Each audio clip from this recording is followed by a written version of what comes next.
AP సచివాలయంలో Andhra Pradesh secretariat employees association ఎన్నికల హడావుడి జరుగుతోంది. ఎన్నికల ప్రచారం, నామినేషన్లు హోరాహోరీగా జరుగుతున్నాయి. 29వ తేదీన అప్సా ఎన్నికలు జరగనున్నాయి. ఎన్నికలు సమీపిస్తూ ఉండడంతో అభ్యర్థుల ప్రచారం వేగమందుకుంది.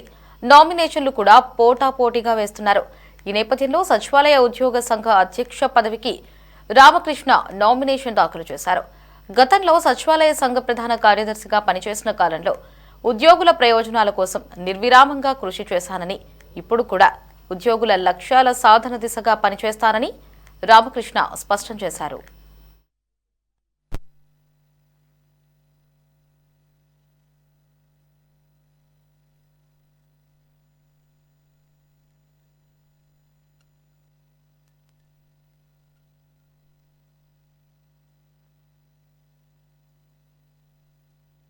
రెవెన్యూ డిపార్ట్మెంట్ ఈరోజు సచివాలయ సంఘ అధ్యక్ష పదవికి నామినేషన్ వేయడం జరుగుతుంది.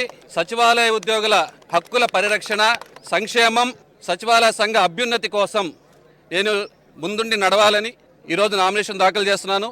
గత 2014 నుంచి 19 వరకు ఆంధ్రప్రదేశ్ సచివాలయ సంఘానికి ప్రధాన కార్యదర్శిగా పనిచేశాను. ఆ అనుభవంతో ఉద్యోగులందరినీ కలుపుకెళ్ళాలనే నమ్మకం నాకుంది కాబట్టి నేను అధ్యక్ష పదవికి పోటీ చేస్తున్నాను. గత 2014 నుంచి 19 వరకు గౌరవ ముఖ్యమంత్రి గారు, నాటి ముఖ్యమంత్రి నేటి ముఖ్యమంత్రి గౌరవ శ్రీ నారా చంద్రబాబు నాయుడు గారు నాయకత్వంలో 2014 నుంచి 19 వరకు ఉద్యోగులకు 43% ఫిట్మెంట్ కానీ, ఇళ్ల స్థలాలు కేటాయింపు కానీ, దాంతోపాటు మెరుగైన పిఆర్సీ అరియర్స్ సంబంధించి ఇష్యూ కానీ, ఉద్యోగులు సిపిఎస్ ఉద్యోగులు గ్రాట్యుటీ ఫ్యామిలీ పెన్షన్ శాంక్షన్ చేయడం విషయంలో కానీ, బస్ పాస్ సౌకర్యం కల్పించడం కానీ, సచివాలయ ఉద్యోగులు ప్రత్యేకంగా క్యాంటీన్లో సబ్సిడీ కల్పించడం కానీ, ఇలా ఎన్నో గొప్ప గొప్ప విషయాలు మేము ఆ రోజు ముఖ్యమంత్రి గారితో ఉన్న సత్సంబంధాలతో సాధించుకోగలిగాము. ఈరోజు మాకు నమ్మకం ఉంది, గౌరవ ముఖ్యమంత్రి గారి ఆశీస్సులతో తప్పకుండా రాబోయే రోజుల్లో గత 6 నెలల్లోనే ఉద్యోగులకు సంబంధించి ఇళ్ల స్థలాల ప్రక్రియ పూర్తి చేయడానికి నా వంతు కృషి చేస్తాను. దాంతోపాటు సిపిఎస్ ఉద్యోగులకు సంబంధించి ఓల్డ్ పెన్షన్ తీసుకురావడానికి కష్టపడతాం. దానిలో భాగంగా ఈలోపు ఏదైతే సెంట్రల్ గవర్నమెంట్తో పాటు సిపిఎస్ ఉద్యోగులకి కొన్ని బెనిఫిట్స్ రావాలి ఉన్నాయో అవి రావడానికి తీవ్రంగా కృషి చేస్తాం. ఉద్యోగులకు సంబంధించి హెల్త్ కార్డు, నగదు రహిత వైద్య సేవలు అందుబాటులోకి రావడానికి గవర్నమెంట్ ఆల్రెడీ కమిటీ వేసింది. కమిటీ దృష్టికి తీసుకెళ్లి ఆ ఇష్యూని కూడా సార్ట్అవుట్ చేస్తాం. ముఖ్యంగా సెక్రటేరియట్ ఇష్యూలో ప్రమోషన్లో రిజర్వేషన్ అంశం అనేది ముఖ్యమైన విషయంగా ఉంది.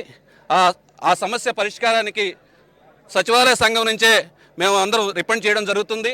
త్వరగా ఆ సమస్యని ఉద్యోగులందరూ ఒక సంఘటిత భావంతో ముందుకెళ్ళడానికి, అందరూ కలిసిమెలిసి ఉండాలనే భావనతో సంఘం పనిచేస్తుంది.